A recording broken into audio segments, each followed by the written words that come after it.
GMA Regional TV Live, mga kapuso, isyong buluhisan ta karong buntaga pangmustahon ta ang Bureau of Internal Revenue taliwa nining mga gipatuman nila karon sa registration sa mga negosyo, labi na nining mga online business ug unsasab ang mga lakang gipatuman nila aron mas mapasabot ang mga lagda ngadto sa ilang mga kliyente. Makauban nato karong buntaga, mga kapuso, ang Revenue Officer sa BIR Regional Revenue District Office 81 o Cebu City North ni mga kapuso, Attorney Ellen Galendez. Good morning, Attorney. Maayong buntag Nico ug maayong buntag sa atong mga kapuso ang gasubaybay aning programa. Thank you so much po, Attorney, for joining us this morning. Kumusta na, Attorney, from your end sa inyong opisina? Doon na ba to'y deadline nga gihatag ninyo no for kaning registration sa mga businesses, labi na kining mga nag-engage sa online business karong panahon na? Yes, Nico. Sa office, we are very alive and kicking. All the BIR offices in Cebu are fully operational, and I hope ang mga taxpayers nato alive and kicking na po, ready to comply na sa mga requirements nga giset forth sa ila sa balaod. Pagkanindot ay paminaw, Attorney, registration, kumusta? Kay doon na to'y nahaunang memorandum ang BIR, labi na na-engage sa online selling, Attorney, to have their businesses registered. Kumusta man ang response sa mga tao, Attorney?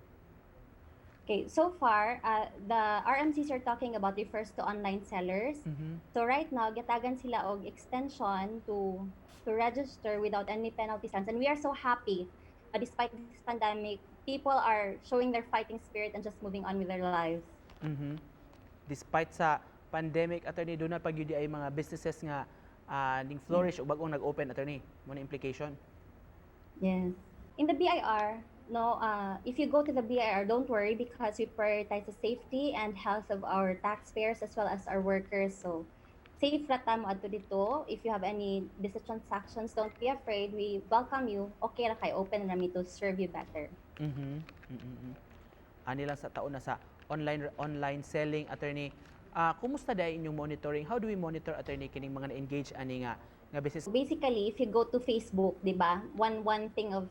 One way of knowing whether or not some people are engaging into selling online business, if you visit Facebook, di ba, daghan man kag makita din ha. Daghan og ga-trigger sa imong message, daghan sila og ka-advertise. So you can see people engaging into business and you can check it out sa amo ang ITS whether or not these are registered so we can counter check. Pwede pa magpa-register ba ang mga wala pa gid ka parehistro?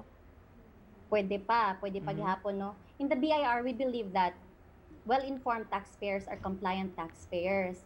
And we believe that if these people nag-engage into online selling would be informed that they have to register, I think they would comply. When this issue came out few months ago, Attorney, ang gialmahan gyud sa kadaghanan sa online sellers kay kanang ito issue nga buhisan sila bisan ginagmay ra ang ilang mahalin ini, gamay ra ang ilang business kumbaga. Pero doon na to clarification ang BIR, Attorney, nga doon na ray cap unsa to, can you please explain further kung pila ra ang baligros sa katong inyong taxan, Attorney? Dili mabalaka ang atong mga online sellers kay dili pasabot nga registered sila, taxable na sila immediately. And also I would like to plug in this one na lang gyud. Sige po, dito kay naka-time na gyud. Kind of questions ang online sellers ang mga new business registrants nga gi-raise sa among office which we're not able to answer immediately.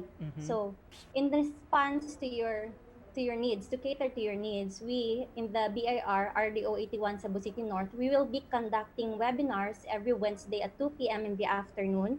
These are for new business registrants, online sellers, and we are going to discuss also about tax updates. So ug maawahin na sila, Attorney, napalta na gid sila sa deadline, mo charge na mo penalty. For the online sellers, we're talking about the online sellers, yes.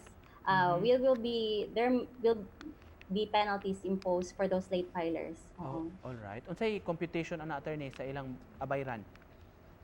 Okay, so for the late filers, when we talk about late filers, we have to determine whether or not they are operating in first-class cities. For example, in Cebu City, if they did not register, kung nag-tax mapping me right now, we conducted tax compliance verification drive, and then nakita na mo nag-operate sila and then wala dahil sila naka-register, we will be imposing a penalty. Finally, Attorney, to cap this off, doon kay mensahe sa atong mga viewers karon o sa inyo pod nga mga clients, mga stakeholders o sa gusto ipaabot sa BIR. Among gipasalamatan ang among mga taxpayers sa RDO 81 kay maski nga nag-pandemic ta, we were able to surpass our collection target for the months of April, May, and June thanks to our compliant taxpayers. Ug among we are hoping that you will continue to support BIR in our future projects and programs so that we'll be able to raise money to be used by the government to fund the fight against this COVID-19 pandemic. Daghang salamat Nico, daghang salamat GMA Regional TV Live o kanaton tanan. God bless and keep safe. Alright, thank you so much sa kahigayunan karong buntaga gikan sa RDO 81 Cebu City North sa BIR Attorney Ellen Galendez. Thank you, Attorney. Thank you.